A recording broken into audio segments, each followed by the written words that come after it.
Dahil maiksi lang ang oras, mas damihan pa natin ang pagkakataon na maging masaya. Smile more often. Enjoy the pleasures of life. Amen? Dahil kakunti na lang ang ating panahon. Mahalin natin ang mga tao. Sandali lang ang oras mo dito sa mundo. Kaya naman sana, huwag kang mabigo.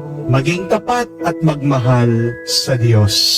Sabi nga po, do not count the number of your days, but make every day count.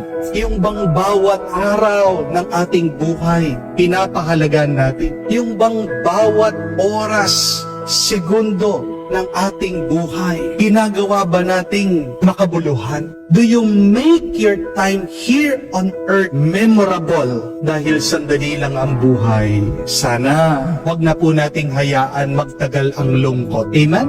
Sana, wag ka din magpasakal sa iyong mga takot. Amen? At sana, wag mong ubusin ang iyong oras at panahon na hinahabol at iniipon yung mga bagay na mawawala naman, malulusaw at hindi mo naman maidadala sa susunod na buhay. Kahit na mayroong mga nagsasabi sa inyo, Father, hindi ko nga po madadala sa susunod na buhay, pero yung aking mga anak, yung aking mga minamahal, sila naman, kailangan nila yan. Opo, pero paano na lang kung iniwanan mo sila ng kayamanan ng pera? Yan pa yung naging dahilan ng kanilang pag-aaway-away. Di po ba? Mas nakasama pa sa kanila? Pansinin niyo po ito. Kapag ang isang tao malapit ang mamatay, nandun na siya sa bingit ng kanyang kamatayan, naghihingalo na siya. Sino pong hinahanap niya? Ang kanyang mga minamahal.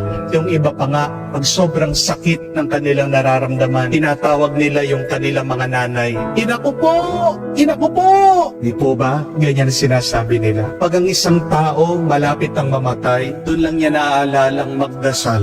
Doon siya nagpapakumbaba, doon siya humihingi ng tawad sa Diyos. Marami na rin po akong napagdasal ng mga taong namamatay. At wala pa po akong nakitang tao na bago sila namatay, tinanong nila, magkano ba yung pera ko sa bangko?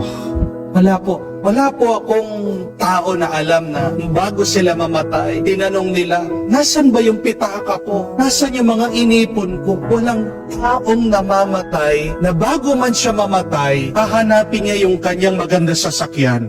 Hindi yan yung mga bagay na napakahalaga bago man po tayo pumanaw. Hindi po ba? Ano ang pinakamahalaga bandang huli? Kung hindi ang ating relasyon, ang ating ugnayan, ang ating pagkakaibigan.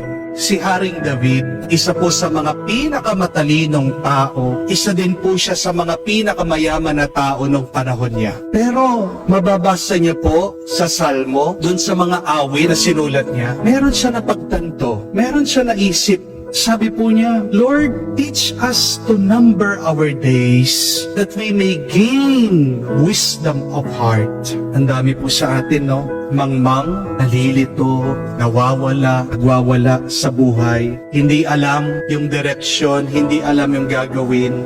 Kasi iniisip na magtatagal ang buhay nila. Hindi nila nauunawaan na sandali lang ang ating oras at panahon dito sa mundo. Kung mauunawaan mo, maiksi lang ang buhay.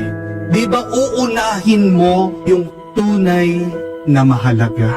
Isa pong magandang spiritual exercise, subukan niyo po ito. Pumunta po kayo dun sa tambakan ng basurahan. Hanapin niyo po kung saan po nila tinatapon yung ating mga basura. Yung tinatawag nating landfill. Pumunta po kayo doon, tignan niyo lang lahat ng mga basura. O kung gusto niyo po, pumunta po kayo sa junk shop. Tignan niyo po yung mga gamit-gamit doon. Ganito po yung isipin niyo. Yung mga pinagtatapon na gamit, yan po yung mga hinahabol ng tao sa buhay nila. Pero tignan niyo po, hinabol, tinapon, basura na lang. Merong mga ibang gamit, tinapon, pero minsan sa buhay nila, yan yung naging dahilan bakit nakipag-away pa sila sa ibang tao. Isipin niyo po, yung mga gamit na yan, basura, pero merong mga ibang tao na kayanan nilang manloko ng tao, magsinungaling, manggulang ng kanilang kapwa para lang makuha yung bagay na yon. Pero kalaunan, nasaan? Nasa junk shop, nasa landfill. basura na lang. Meron po mga ibang tao, kaya nilang isakripisyo ang ibang tao, ang relasyon, ang mismong pagkatao nila para lang makuha yung mga gamit na inaasam nila. Pero pagkatapos ng buhay nila, nasaan na? Tatapon, makakalimutan, ibabaon lang. Amen? Yung mga bagay na hinahabol natin sa buhay, maiiwan lang natin at magiging basura. Mga kapatid, tandaan niyo po, ang buhay ay gitling lang. Ang buhay mo maiksi lang. Kaya nga, husayan mo, gawin mong mabuti ang maiksing buhay na ito. Pero sana wag mong makalimutan na pagkatapos ng maiksing buhay na ito, ay meron na naman isang buhay at hindi ito gitling. Ito'y mahabang linya. Ito'y buhay na walang hanggan. Ang matagalan, yan ay ang buhay na kasama natin ang Panginoon. Yung mga ginagawa natin sa maiksing buhay na ito ay magiging alingaw-ngaw sa susunod na buhay. Yung ginagawa mo dito sa mundo, may epekto, may bunga yan sa langit, sa susunod na buhay. At dyan tayo huhusgahan ng Panginoon. Mga kapatid, iisa lang ang ating buhay. Kakaunti lang ang ating oras at panahon. Ginagamit mo ba ito ng mabuti o baka sinasayang mo lang?